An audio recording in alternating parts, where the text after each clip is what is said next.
Hello students, welcome back to PM Chemistry classes, and today we are going to discuss our part 2 of chemical kinetic series, and in this part we will discuss about order and molecularity, right? तो आज की जो video है वो हमारी बहुत ही important है क्योंकि यहाँ से जेई मेंस और नीट में काफ़ी बार क्वेश्चन आ जाते हैं। इसके जो छोटे छोटे पॉइंट्स हैं that is very important, order and molecularity. तो सबसे पहले हम बात करते हैं what do you mean by molecularity, right? तो सबसे पहले हम लिखते हैं molecularity. Molecularity is a theoretical concept, ठीक है? Molecularity is a theoretical concept and order is a experimental concept। हम कहते हैं कि जो मॉलिक्युलरिटी है वो हमारा एक थ्योरेटिकल कॉन्सेप्ट है, जबकि हमारे पास जो ऑर्डर है that is an experimental concept, right? अभी हम ये डिस्कस करेंगे कि ऑर्डर हमारा एक्सपेरिमेंटल कॉन्सेप्ट कैसे है और मॉलिक्युलरिटी हमारा थ्योरेटिकल कॉन्सेप्ट कैसे है। तो सबसे पहले हम बात कर रहे हैं मॉलिक्युलरिटी के बारे में। तो मॉलिक्युलरिटी को हम डिफाइन कैसे करेंगे? Molecularity is the number of reacting species, the number of reacting species is called molecularity, ठीक है? Is called molecularity. अब नंबर ऑफ रिएक्टिंग स्पीसीज का मतलब क्या है? इसका मतलब है कि जितने हमारे रिएक्टेंट पार्टिसिपेट कर रहे हैं किसी भी रिएक्शन में वो हमारे पास क्या कहलाती है? मॉलिक्युलरिटी, ओके? अब हमारे पास यहाँ पर मॉलिक्युलरिटी में अगर हम एक एग्जांपल लें, ठीक है? फॉर एग्जांपल हमने कोई भी रिएक्शन ले ली, ठीक है? जैसे मैंने एग्जांपल लिया 2HI reacts to form H2 plus I2, ठीक है? यहाँ पर इसकी डिकम्पोजिशन हो गई, ठीक है? तो इस केस में हमारे पास देखो, ध्यान से देखो, अगर रिएक्शन हमने लिखी है, रिएक्शन को देख के ही हम यहाँ पर क्या बता सकते हैं? मॉलिक्युलरिटी हम बता सकते हैं कि कितनी है। यहाँ पर मेरे रिएक्टेंट मॉलिक्यूल्स कितने हैं? 2, ठीक है? तो देयरफॉर हियर मॉलिक्युलरिटी इज 2, ठीक है? क्योंकि यहाँ पर देखो number of reacting species, reacting species का मतलब क्या है कि पार्टिसिपेट करने वाले रिएक्टेंट्स कितने हैं? वो हमारे पास 2 हैं, तो that's why molecularity should be equal to 2, ठीक है? मॉलिक्युलरिटी 2 होगी तो हम इसे क्या कहेंगे? By molecular reaction, by molecular reaction, right? ठीक है? ऐसे ही अगर हम बात करें किसी भी रिएक्शन की जिसमें हमारे पास क्या हो? एक मॉलिक्यूल हो, ठीक है? 1 मॉलिक्यूल, ठीक है? फॉर एग्जांपल अगर मैं लिख दूं CaCO3 reacts to form CaO plus CO2, ठीक है? तो यहाँ पर बच्चों हमारे पास देखो ध्यान से रिएक्टेंट मॉलिक्यूल कितने हैं? 1, दैट्स व्हाई मॉलिक्युलरिटी इज 1, ठीक है? तो ये हमारे पास क्या हो जाएगी? एक unimolecular reaction, unimolecular reaction, right? ठीक है? अगर मॉलिक्युलरिटी 1 है तो यूनिमॉलिक्यूलर रिएक्शन, अगर मॉलिक्युलरिटी 2 है तो हमारे पास क्या हो जाएगी? ये एक बाई मॉलिक्यूलर रिएक्शन हो जाएगी, ओके? अब जो हमारे पास जो इम्पोर्टेंट पॉइंट आता है तो हमारे पास ये आता है कि जो मॉलिक्युलरिटी है वो 3 भी हो सकती है, tri molecularity, tri molecular reaction भी हमारे पास हो सकती है। बट वन इम्पॉर्टेंट जो पॉइंट है about the molecularity is that the molecularity can never be greater than equal to 3, ठीक है? सॉरी, इक्वल टू 3 हो सकती है बट ग्रेटर देन 3 नहीं हो सकती, राइट? आप देखो कैसे, यहाँ पर मैं यहाँ पर लिख रही हूँ फॉर एग्जाम्पल मैंने रिएक्शन लिखी हेबर्स प्रोसेस, ठीक है? हेबर्स प्रोसेस, हेबर्स प्रोसेस में सभी को पता है कि अमोनिया की फॉर्मेशन होगी और यहाँ पर किस तरीके से हमारे पास रिएक्शन होती है? N2 plus 3H2 reacts to form 2NH3, ठीक है? यहाँ पर इसको मैंने बैलेंस करके लिखा है क्योंकि जब आप बैलेंस करोगे तभी आप मॉलिक्युलरिटी को बता पाओगे। तो इसके अकॉर्डिंग तो हमारे पास यहाँ पर मॉलिक्युलरिटी कितनी होनी चाहिए? 4, बट मॉलिक्युलरिटी 4 नहीं हो सकती, ठीक है? मॉलिक्युलरिटी 3 से ज्यादा नहीं हो सकती। तो ये भी एक इम्पॉर्टेंट पॉइंट है अबाउट द मॉलिक्युलरिटी जिसका आपको ध्यान रखना है, और यही आपके पास स्टेटमेंट के रूप में आपके पास क्वेश्चन भी आ जाता है, ओके? तो यहाँ पर अब लिखो some important points about molecularity, ठीक है? अब एक चीज और, ठीक है? ठीक है, यहाँ पर हमने कहा कि मॉलिक्युलरिटी 4 नहीं हो सकती। इसका रीजन क्या है? Because these are complex reaction. जो रिएक्शन हमारी कॉम्प्लेक्स होती है उनके लिए ऑल ओवर मॉलिक्युलरिटी को हम डिफाइन नहीं कर सकते। अब ये चीज समझ नहीं आती कि हमारे पास कॉम्प्लेक्स रिएक्शन का मतलब क्या है। कॉम्प्लेक्स रिएक्शंस हमारी वो रिएक्शंस होती हैं जो आपके पास एक स्टेप से ज्यादा स्टेप्स में होती है, ठीक है। The reaction which takes place in 2 और more steps.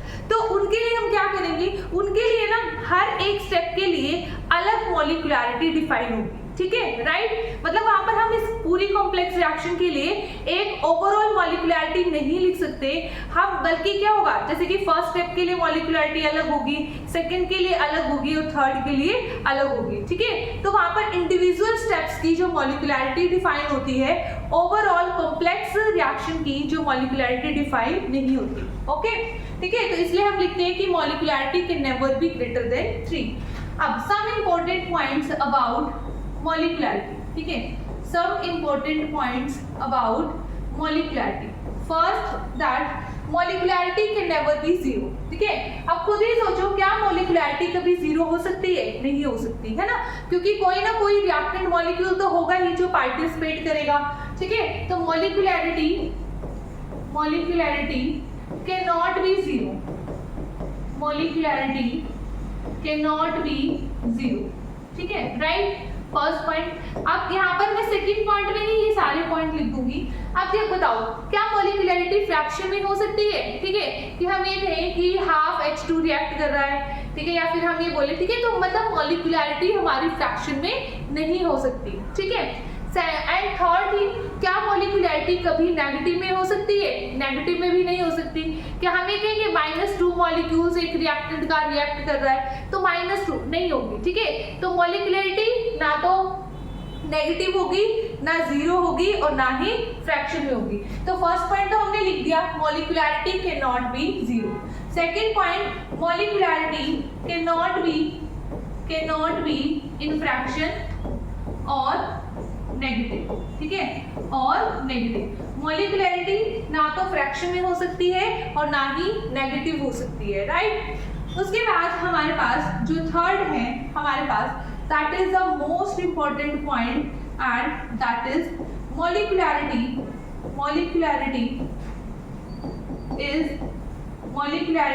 Can not be greater than 3, cannot be greater than 3, ठीक है। मॉलिक्युलरिटी 3 से ज्यादा कभी भी नहीं होती, ठीक है। क्यों नहीं होती? क्योंकि जिनकी मॉलिक्युलरिटी 3 से ज्यादा होती है वो क्या होती है? कॉम्प्लेक्स रिएक्शन, ठीक है। Because reactions having molecularity greater than 3 are the example of complex reaction, okay. और कॉम्प्लेक्स रिएक्शंस के लिए हम ओवरऑल मॉलिक्युलरिटी को डिफाइन नहीं कर सकते। एक बार यही क्वेश्चन आया था भाई, ठीक है, आपको ऐसे ही यहाँ पर 3 और 4 स्टेटमेंट वहां पर गिवन थी अबाउट मॉलिक्युलरिटी। ये नीट में क्वेश्चन आया था, प्रीवियस ईयर क्वेश्चन है, और आपको ये बताना था कि उनमें से कौन सी स्टेटमेंट है जो अबाउट मॉलिक्युलरिटी करेक्ट नहीं है, ओके। तो अगर आपको ये पॉइंट्स पता होंगे तो आप इजीली इसका आंसर कर सकते हो, राइट, ठीक है। एंड फोर्थ, जो मैंने आपको पहले ही बता दिया है, molecularity is a theoretical concept, ठीक है। अब बच्चों, थ्योरेटिकल आपको समझ में आ गया होगा, ये हमने क्यों बोला थ्योरेटिकल हम इसलिए बोल रहे हैं बिकॉज रीजन बीइंग, हमारे पास अगर मेरे पास कोई भी रिएक्शन मैंने लिख दी, फॉर एग्जाम्पल ये रिएक्शन मैंने लिख दी, तो मैं इस रिएक्शन को देखते ही बता सकती हूँ कि इसकी मॉलिक्युलरिटी क्या होगी। इसके लिए मुझे कोई एक्सपेरिमेंट करने की जरूरत नहीं है, ठीक है। तो इसलिए हम क्या बोल रहे हैं, जो मॉलिक्युलरिटी है वो हमारे पास क्या है, एक थ्योरेटिकल कॉन्सेप्ट है, राइट। आई थिंक सो आपको ये चीज समझ में आ गई होगी कि हमारी जो मॉलिक्युलरिटी है वो हमारे क्या है, okay. Now we will discuss about order, ठीक है। ऑर्डर हमारे पास क्या होगा, ठीक है। ऑर्डर होता है, पहले इसको डिफाइन करो, मैं आपको समझाती हूँ। Order is the sum of powers, order is the sum of powers of concentration of reactant on which rate of reaction actually depend। ये बड़ा इंपॉर्टेंट वर्ड है, on which rate of reaction actually depend, ठीक है। जिसके ऊपर rate of reaction actually depend करता है, ठीक है, उसकी जो कंसंट्रेशन होगी रिएक्टेंट्स की, ठीक है, उनके जो पावर्स का सम होगा वो क्या कहलाएगा, ऑर्डर ऑफ रिएक्शन। ठीक है, अभी आपको स्टेटमेंट से ये चीज इतनी क्लियर नहीं हुई होगी कि हमारे पास ऑर्डर क्या है। फॉर एग्जाम्पल मैंने लिखा let us consider a reaction, let us consider a reaction, ठीक है, जैसे हमने एक रिएक्शन लिखी बच्चों, ठीक है, और वो रिएक्शन मेरे पास क्या है, ठीक है, A moles of A, B moles of B gives C moles of C plus D moles of D, ठीक है। तो यहाँ पर मैंने रेट लो लिख दिया, rate is equal to K into A की पावर A एंड B की पावर B, ठीक है। तो यहाँ पे बच्चों मेरे पास ऑर्डर कितना हो जाएगा, देखो इनका सम, ठीक है, इनकी जो हमारे पास यहाँ पर कंसंट्रेशन इसकी पावर है वो क्या है, small a plus small b, तो मेरे पास ये ऑर्डर हो जाएगा, राइट। अब आप कहोगे मैडम यही तो चीज है कि a और b इसके स्टोइचियोमेट्रिक कोएफिशिएंट है, वही तो हम मॉलिक्युलरिटी में स्टडी करते थे। बट अब ध्यान से देखो ये आपके पास मॉलिक्युलरिटी से रिलेटेड नहीं है। फॉर एग्जांपल अब मैं एक और एग्जांपल कंसीडर करती हूँ, ठीक है, सेकंड रिएक्शन मैंने कंसीडर की, मैंने लिखा 2a plus 3b reacts to form 4c, ठीक है। बट मैंने इसके लिए जो रेट लो डिफाइन किया, जो रेट हमने डिफाइन किया, हम लिखते हैं ना rate is directly proportional to concentration of a की पावर 2 लिखा मैंने और b की पावर 0 लिख दिया, ठीक है। तो यहाँ पर रेट लो एक्सप्रेशन मेरे पास क्या है, rate is equal to k into a की पावर 2 b की पावर 0, ठीक है। तो इस केस में बच्चों हमारा ऑर्डर हो जाएगा दैट इज 2 प्लस 0, ठीक है, मींस ऑर्डर कितना आ जाएगा 2, राइट। अब इसमें ना एक चीज ये बड़े ध्यान से देखने की बात है, आप कहोगे मैडम यहाँ पे 2a था, यहाँ पे 3 था, आपने 3 नहीं लिखा, आपने क्या लिख दिया 0। देखो ये ना कुछ भी आ सकता है, हो सकता है a की पावर भी 2 ना आए, a के रिस्पेक्ट में भी ऑर्डर क्या आ जाए 1 आ जाए, हो सकता है a के रिस्पेक्ट में भी 0 आ जाए, ठीक है। तो ये रेट लो होता है, ठीक है। अब आप कहोगे मैडम हमें कैसे पता चलेगा कि रेट लो क्या है, भाई ये चीज मैं आपको सिखाऊंगी, तभी तो हमने कहा है कि जो ऑर्डर है वो क्या है, एक एक्सपेरिमेंटल कॉन्सेप्ट है कि जब हम एक्सपेरिमेंट करते हैं तभी हमें पता चलता है कि जो हमारा रेट है वो A की कंसंट्रेशन पर कैसे डिपेंड कर रहा है और B की कंसंट्रेशन पर कैसे डिपेंड कर रहा है, राइट, ठीक है। आई थिंक सो आपको अब ये चीज क्लियर हो गई होगी। अभी मैं आपको बताऊंगी ऑर्डर को, ठीक है। अब आप ये सोच रहे होंगे मन ही मन कि जो हमें ऑर्डर फाइंड आउट करना है, हमने कहा कि जो ऑर्डर है वो क्या है, एक एक्सपेरिमेंटल कॉन्सेप्ट है, राइट, है ना। अब क्या हम लैब में अभी, ठीक है, अब हम यहाँ पर बैठे हैं, ठीक है, तो क्या हम अभी ऐसा तो पॉसिबल नहीं है कि हर रिएक्शन को हम लैब में परफॉर्म करके देखें और हमें तब क्या पता चलेगा इसका ऑर्डर ऑफ रिएक्शन। तो बच्चों इसमें हमें क्या होगा, ये हमें एक्सपेरिमेंट खुद करके देगा, मींस वो हमें डाटा प्रोवाइड कराएगा कि आपके पास है ना 4 एक्सपेरिमेंट किए, इसकी कंसंट्रेशन की वैल्यू इतनी थी, रेट इतना आया, तो आप बताओ ऑर्डर ऑफ रिएक्शन क्या होगा। Means just we have to solve numerical from the given experimental data, okay। Experimental data हमें गिवन होगा और हमें क्या करना होगा, हमें उसके लिए उसको सॉल्व करके हमें ऑर्डर को फाइंड आउट करना होगा, ओके, ठीक है। तो अभी मैं इससे रिलेटेड एक क्वेश्चन आपको कराऊंगी जिससे आपको ये चीज कंफर्म हो जाएगी कि हम ऑर्डर को एक्सपेरिमेंटली कैसे फाइंड आउट करते हैं, ठीक है। तो कोई जरूरी नहीं होता कि जो हमारे पास यहाँ पर स्टोइचियोमेट्रिक कोएफिशिएंट जो भी लिखे हो हमेशा वो ही आपके रेट लो में इंक्लूडेड होंगे, ठीक है। रेट लो एक्सप्रेशन में जब आप ऑर्डर निकालते हो कुछ और भी हो सकता है, ठीक है। जैसे यहाँ पर मैंने 2 and 3 लिखा पर मैंने यहाँ पर 3 नहीं लिखा, ठीक है, कुछ भी हो सकता है, आई चीज समझ में। तो ये हमारे पास इसलिए हम कहते हैं कि जो ऑर्डर है वो हमारा क्या है, एक एक्सपेरिमेंटल कॉन्सेप्ट है, ठीक है। तो अब आप लिखो, अब नेक्स्ट आप लिखो हमारे पास, ठीक है, that is some important points about order, ठीक है, some important points about order of reaction, ठीक है। तो सबसे पहला बच्चों जो हमारे पास order of reaction है, ठीक है, order of reaction हम find out करते हैं, it is an experimental concept, ठीक है। तो पहला पॉइंट आपने लिख लिया experimental concept, right। Second point हमने लिखा यहाँ पर, जो ऑर्डर है, देखो ऑर्डर जीरो भी हो सकता है, ठीक है, बिल्कुल हो सकता है भाई, ऑर्डर हमारा जीरो भी हो सकता है, ऑर्डर हमारा, ठीक है, ऑर्डर जीरो भी हो सकता है, ऑर्डर नेगेटिव भी हो सकता है, ऑर्डर फ्रैक्शन में भी हो सकता है ना, क्योंकि ऑर्डर तो कुछ भी हो सकता है, राइट। तो आप यहाँ पर लिखो सेकेंड पॉइंट हमारा जो होगा, order can be zero, order can be zero, ठीक है, जीरो हो सकता है, नेगेटिव हो सकता है, ठीक है, और हमारे पास फ्रैक्शन में भी हो सकता है, and can be in fraction, and can be in fraction. आई थे समझ में, ठीक है। यहाँ पर हमारे पास क्या हो सकता है, order can be in fraction, fraction में भी हमारे पास क्या हो सकता है, ऑर्डर हो सकता है, ठीक है। तो ये भी आप लिखो, and can be in fraction, 1 minute भी, negative and can be in fraction, ठीक है, ये चीज होगी। उसके बाद हमारे पास क्या होगा, अगर ये फ्रैक्शन में भी हो सकता है, जीरो हो सकता है, नेगेटिव भी हो सकता है, और जबकि मॉलिक्युलैरिटी के केस में ऐसा पॉसिबल नहीं था, राइट, ठीक है। तो ये हमारे पास क्या पॉइंट्स हो जाएंगे अबाउट द ऑर्डर। ऑर्डर क्या है, एक एक्सपेरिमेंटल कॉन्सेप्ट है, मॉलिक्युलैरिटी क्या है, एक थ्योरेटिकल कॉन्सेप्ट है, राइट। चलो अब है ना, हम ये फाइंड आउट करते हैं, हम ये देखते हैं कि हम ऑर्डर को एक एक्सपेरिमेंटल कॉन्सेप्ट कह रहे हैं, तो ऐसा क्यों बोल रहे हैं, ठीक है। तो देखो इसके लिए मैंने क्वेश्चन यहाँ पर लिखा है, ठीक है। तो ये क्वेश्चन हम सॉल्व करते हैं, और इस क्वेश्चन की हेल्प से आपको ये चीज क्लियर हो जाएगी कि हमारे पास ये एक एक्सपेरिमेंटल कॉन्सेप्ट कैसे है, राइट। अब देखो ध्यान से, हमारे पास क्या होगा, देखो इन्होंने हमें एक्सपेरिमेंट दिए हुए हैं, मतलब उन्होंने 4 कंडीशन में एक्सपेरिमेंट किए हैं, ठीक है। 4 कंडीशन में एक्सपेरिमेंट कैसे किए, देखो ए की कंसंट्रेशन पहले कितने ली, 0.1, बी की कितने ली, 0.1, और रेट ऑफ रिएक्शन हमारा इतना आ गया, ठीक है।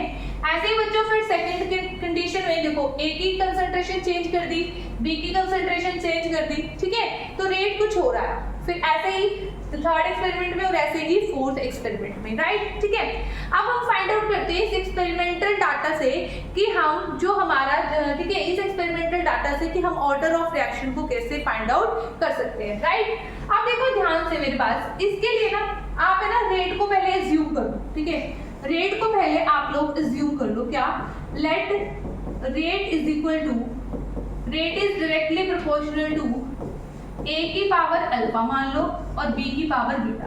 मींस आपको नहीं पता ये अल्फा और बीटा क्या है, यही तो ऑर्डर में बताएंगे ना हमें रिएक्शन का, ठीक है। तो अल्फा और बीटा आपको पता ही नहीं है, तो आपके पास आप अल्फा और बीटा की वैल्यू निकालना ही आपका क्या है बच्चों, यहाँ पर टारगेट है कि हमारे पास अल्फा की वैल्यू क्या आएगी, हमारे पास बीटा की वैल्यू क्या आएगी, यही हमारा क्या है यहाँ पर टारगेट है, ठीक है। अब यहाँ पर अगर मैं इस प्रोपोर्शनैलिटी साइन को, ठीक है, साइन को यहाँ पर हटाऊं तो यहाँ पर क्या आ जाएगा, प्रोपोर्शनलिटी कांस्टेंट, एंड दिस के इज रेट कांस्टेंट। ये के क्या होता है हमारा, रेट कांस्टेंट, ठीक है। एक चीज हमेशा ध्यान रखना, रेट कांस्टेंट के ऊपर बड़े अच्छे क्वेश्चन आते हैं। रेट कांस्टेंट ये तो बच्चों एक कांस्टेंट क्वांटिटी है, ये कंसंट्रेशन ऑफ रिएक्टेंट पर डिपेंड नहीं करता, ये कंसंट्रेशन ऑफ रिएक्टेंट पर डिपेंड नहीं करता, राइट। अब रेट कांस्टेंट यहाँ पर मैंने लिखा ए की पावर अल्फा और बी की पावर बीटा, ए की पावर अल्फा, बी की पावर बीटा, राइट। अब उसके बाद देखो आप, हमारे पास यहाँ पर क्या आ जाएगा, अब आपको ना 2 ऐसे एक्सपेरिमेंट चूज करने हैं जिनमें ए की value concentration of A same हो, ठीक है। फिर आपको एक एक्सपेरिमेंट चूज करना है जिसमें कंसंट्रेशन ऑफ बी सेम हो। पहले मैंने देखो एक्सपेरिमेंट 1 और 3 चूज कर लिया, ठीक है। मैं आपको ये कंप्लीट ही बताऊंगी भाई, ठीक है। यहाँ पर लिखो, देखो जैसे मैंने एक्सपेरिमेंट 1 से लिखा, फ्रॉम एक्सपेरिमेंट 1 मैं क्या लिख सकती हूँ, रेट इज इक्वल टू के इंटू ए की पावर अल्फा, बी की पावर बीटा। इसमें मुझे पुट करनी है सारी वैल्यूज, ठीक है। फॉर एक्सपेरिमेंट 1, ठीक है, मैं यहाँ पर लिख रही हूँ भाई एक्सपेरिमेंट 1, आप भी लिखते हैं, ठीक है। एक्सपेरिमेंट 1 के लिए आप ये बताओ मेरे पास जो रेट है वो कितना गिवन है, रेट गिवन है मेरे पास 1 मिनट, ठीक है, 1 मिनट भाई, ठीक है। हमारे पास क्वेश्चन था यहाँ पर, ठीक है। रेट मेरे पास है यहाँ पर 4 × 10⁻⁴, 4 × 10⁻⁴। तो यहाँ पर हम इसको डिस्कस करते हैं। मैंने लिखा rate is equal to k × a⁴ and b⁴, ठीक है। रेट मेरे पास एक्सपेरिमेंट 1 के लिए गिवन है, दैट इज 4 × 10⁻⁴ k। a कितना बच्चों 0.1 और b कितना है हमारे पास, देखो ध्यान से यहाँ पर 0.1, ठीक है, 0.1 की पावर बीटा। इसको इक्वेशन नंबर 1 दे दो। ऐसे ही बच्चों फॉर एक्सपेरिमेंट 2 के लिए आप लिख सकते हो, एक्सपेरिमेंट 2 में हमारे पास रेट कितना गिवन है 1.2 × 10⁻⁻3, ठीक है, 1.2 × 10⁻⁻3। और एक्सपेरिमेंट 3 में गिवन है 4 × 10⁻⁴, ठीक है, ये मैंने पहले ही देख लिया अभी, ठीक है, सो दैट हम बार बार प्रीवियस स्लाइड देखें।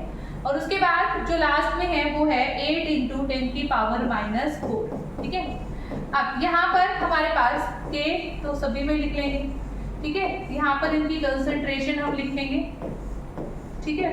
अब देखो सेकेंड एक्सपेरिमेंट में हमारे पास कंसंट्रेशन कितने गिवन है, दैट इज 0.3, 0.3, थर्ड में 0.1 एंड 0.3, ठीक है, 0.3, 0.3 alpha beta, 0.1 alpha, 0.3 beta, and इसमें हमें गिवन है 0.2 एंड 0.4, 0.2 अल्फा, 0.4 बीटा, राइट। इस तरीके से मेरे पास इक्वेशन बन गई है 4, राइट, ठीक है। आपको इतना भी लिखने की जरूरत नहीं है, जब आपको ये सारी चीजें लिखनी आ जाएंगी तो ऑटोमेटिकली आप इसको बहुत आसानी से लिख पाओगे, राइट। अब देखो ध्यान से, अब हमें क्या करना है, अब हमें यहाँ पर ऐसे एक्सपेरिमेंट चूज करने हैं जिसमें हमारे पास क्या हो, जिसमें अल्फा की वैल्यू ए की वैल्यू क्या हो, सेम हो, ठीक है। देखो कंसंट्रेशन ऑफ ए, ठीक है, मैंने एक्सपेरिमेंट 1 चूज किया और 3 चूज किया, इसको डिवाइड कर दिया, इन दोनों इक्वेशंस को मैंने क्या कर दिया, डिवाइड कर दिया, ठीक है। लिखो इक्वेशन 1 डिवाइडेड बाय 3, ठीक है। तो मेरे पास कितना आ जाएगा यहाँ पर 4 × 10⁻⁴ ओवर 4 × 10⁻⁴, ठीक है। यहाँ पर k × 0.1 की पावर अल्फा, 0.1 की पावर बीटा, ओवर यहाँ पर कितना आ जाएगा k × 0.1 की पावर अल्फा, 0.3 की पावर बीटा, राइट। तो यहाँ पर देखो ये तो कैंसिल हो गए बच्चों, 1 = 1/3 की पावर बीटा, ठीक है। तो यहाँ पर बताओ, यहाँ पर आप 1/3 की पावर 0 लिख सकते हो ना, क्योंकि किसी भी नंबर की पावर 0 लिखो आपके पास क्या आएगा, आंसर 1 आएगा, ठीक है। तो इसलिए हमारे पास यहाँ पर बीटा की वैल्यू कितनी आ गई बच्चों, 0 आ गई, ठीक है। बीटा की वैल्यू हमारे पास यहाँ पर कितनी आ गई है, 0 आ गई है, राइट, ठीक है। बीटा की वैल्यू क्या आ गई है हमारे पास यहाँ पर 0, राइट। अब देखो यहाँ पर अगर बीटा की वैल्यू मेरे पास 0 है, ठीक है, तो मैं क्या करूंगी यहाँ पर इस केस में, ठीक है, बीटा तो आ गया, अब अल्फा भी निकालेंगे, अब क्या निकालेंगे, अल्फा, ठीक है।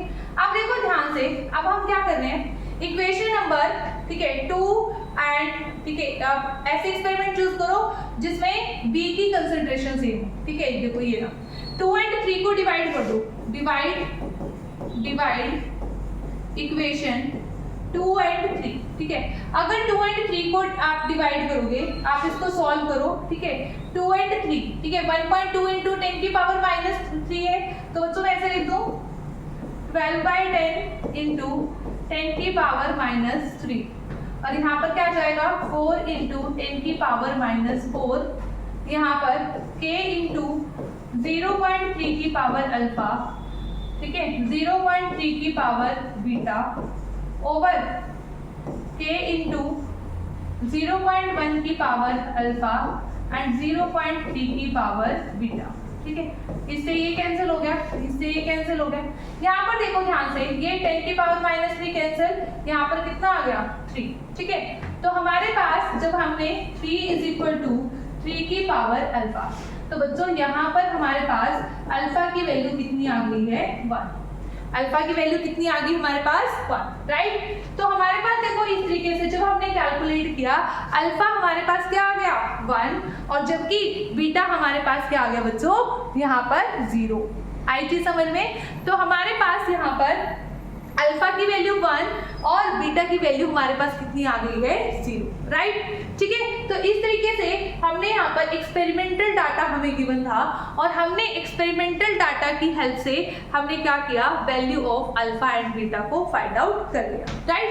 तो इस तरीके से हमारे पास ऑर्डर ऑफ रिएक्शन क्या आ जाएगा, ऑर्डर ऑफ रिएक्शन हो जाएगा अल्फा प्लस बीटा मीन्स 1 + 0 = 1, ठीक है? तो हमारे पास ओवरऑल ऑर्डर जो रिएक्शन का होगा दैट विल बी 1। आई चीज समझ में? ठीक है, अगर बच्चों आपसे ऑर्डर विद रिस्पेक्ट टू ए पूछे, विद रिस्पेक्ट टू ए, देखो ए के रिस्पेक्ट में ऑर्डर क्या है अल्फा, तो आप लिखोगे 1। अगर बी के रिस्पेक्ट में ऑर्डर पूछे आपसे तो आप लिखोगे 0, ठीक है, क्योंकि बीटा की वैल्यू क्या आई है 0। अगर ओवरऑल ऑर्डर पूछे तो आप अल्फा प्लस क्या करोगे बीटा, और अल्फा प्लस बीटा हमारे पास कितना आंसर आ जाएगा 1, राइट? ठीक है, तो आई थिंक सो आपको अब ये ऑर्डर एंड मॉलिक्युलरिटी का जो कॉन्सेप्ट है वो आपको क्लियर हो गया होगा। ओके, अब हम यहाँ पर कुछ क्वेश्चंस करते हैं, ठीक है? तो देखो बच्चों, यहाँ पर क्वेश्चन क्या है, कहता है कि for a reaction Pa + Qb, ये P है ये Q है, स्मॉल p और a, स्टोइचियोमेट्रिक कोएफिशिएंट है, two gives product the rate low expression is this, ठीक है? कहता है रेट लो एक्सप्रेशन ये दे रखा है आपको, R = k × a⁻1 b⁻m। अगर बच्चों ये रेट लो एक्सप्रेशन है तो ऑर्डर ऑफ रिएक्शन क्या हो जाएगा, बोलो? ऑर्डर ऑफ रिएक्शन 1 + m हो जाएगा, तो ऑर्डर क्या हो जाएगा 1 + m। फिर वो कहता है कि then p + 1 is less than 1 + m। हम नहीं बता सकते भाई, ठीक है, कि p + 1m, ठीक है, क्या होगा, लेस देन होगा 1 + m से, ठीक है? उसके बाद कहते हैं p + q is greater than 1 + m। देखो p + q, एक चीज बताओ बच्चों मुझे, p + q आपकी क्या है? p + q हमारी यहाँ पर है मॉलिक्युलरिटी, p + q क्या है, मॉलिक्युलरिटी। अब बच्चों ऐसा तो कभी भी नहीं होता कि हमारे पास जो मॉलिक्युलरिटी हो वो ही ऑर्डर हो, ठीक है भाई, वो उसके इक्वल भी हो सकती है और नहीं भी हो सकती है ना? तो हमारे पास क्या है नेक्स्ट ऑप्शन, तो मतलब ये भी नहीं होगा, ठीक है? p + q may or may not equal to 1 + m, this is our correct answer, ठीक है? p + q 1 + m के इक्वल नहीं होगा भाई, क्योंकि हमेशा जो मॉलिक्युलरिटी होती है रिएक्शन की, जरूरी नहीं होता कि वो हमारा क्या हो, ऑर्डर ऑफ रिएक्शन, ठीक है? मैक्सिमम कंफ्यूजन बच्चों को सी और डी ऑप्शन में होती है, तो आपको, ठीक है, कौन सा करेक्ट करना है, option C is the our correct answer, right? Next question है, कहता है एक रिएक्शन है हमारे पास a + b, उससे क्या बन रहा है, प्रोडक्ट बन रहा है, ठीक है? फिर उसके बाद वो कहता है हमारे पास, कहते हैं कि जो हमारे पास रेट ऑफ रिएक्शन है, rate of reaction gets double, rate of reaction double हो जाता है जब हम कंसंट्रेशन ऑफ A को डबल करते हैं। इट मींस जो हमारे पास, देखो रेट हमने ये मान लिया k × a⁻α b⁻β, ठीक है? अगर हम A की कंसंट्रेशन को डबल कर रहे हैं, रेट भी डबल हो रहा है, मतलब अल्फा की वैल्यू क्या है 1 है, इससे हमें ये आइडिया लगता है अल्फा की वैल्यू क्या है 1 है, ठीक है? उसके बाद कहते हैं and the rate was again double, ठीक है, रेट दोबारा फिर डबल हो जाता है when the concentration of A and B were double. अब A की कंसंट्रेशन को भी डबल कर दिया और B की कंसंट्रेशन को भी डबल कर दिया, तो भाई रेट क्या होना चाहिए था, 4 टाइम्स होना चाहिए था ना? अगर मैं इसकी कंसंट्रेशन को डबल कर दूं, इसकी कंसंट्रेशन को डबल कर दूं, तो रेट अगर मैं देखूं तो क्या आना चाहिए मेरे पास, 4 टाइम्स 2 × 2 4। बट वो कहता है कि जब हमने दोनों की कंसंट्रेशन को डबल कर दिया तब भी रेट डबल ही होता है, ठीक है? इट मींस यहाँ पे कंक्लूजन क्या है कि जो हमारा रेट है B पर रेट डिपेंड ही नहीं कर रहा, ठीक है? तो मतलब B की पावर 0, ठीक है? आपने कंसंट्रेशन ऑफ A डबल करा तो रेट डबल हुआ, फिर दोनों को डबल कर दिया, कर दो भाई डबल, चाहे इसको तो 4 टाइम्स कर दो, ठीक है, डिपेंड ही नहीं करेगा, रेट क्या होगा यहाँ पर, ठीक है? अब देखो यहाँ पर वो कहते हैं the order of reaction with respect to A and B is, A के रिस्पेक्ट में ऑर्डर 1 आ गया, B के रिस्पेक्ट में ऑर्डर 0, तो इसलिए आंसर कौन सा करेक्ट हो जाएगा, option C will be our correct answer, okay? And now our last question, ठीक है, that is also very important, और ठीक है ये ऐसे क्वेश्चन है ना आपके PYQs में आते हैं, ठीक है, तभी मैंने आपको ये लिखवाया है। If concentration of reactant is increase, कहते हैं अगर कंसंट्रेशन ऑफ रिएक्टेंट है और उसे हम इंक्रीज कर देते हैं बाय अ फैक्टर x, मतलब कंसंट्रेशन ऑफ रिएक्टेंट हमने इंक्रीज कर दिया, देन द रेट कांस्टेंट के बिकम, रेट कांस्टेंट के क्या हो जाएगा, क्या रेट कांस्टेंट पे कोई इफेक्ट पड़ेगा, नहीं, क्योंकि रेट कांस्टेंट तो एक कांस्टेंट क्वांटिटी है, तो रेट कांस्टेंट पर कोई भी फर्क नहीं पड़ेगा, वो हमेशा क्या रहेगा, के रहेगा, ठीक है। तो option D is it's correct answer. Okay students, I think so आपको ये ऑर्डर एंड मॉलिक्युलरिटी का कॉन्सेप्ट क्लियर हो गया होगा। तो नेक्स्ट सीरीज में जो हमारा जो नेक्स्ट पार्ट होगा केमिकल काइनेटिक्स का, उसमें हम बात करेंगे इंटीग्रेटेड रेट लॉ की। ओके स्टूडेंट्स, ओके, ठीक है, तो मिलते हैं नेक्स्ट वीडियो में। Thank you so much.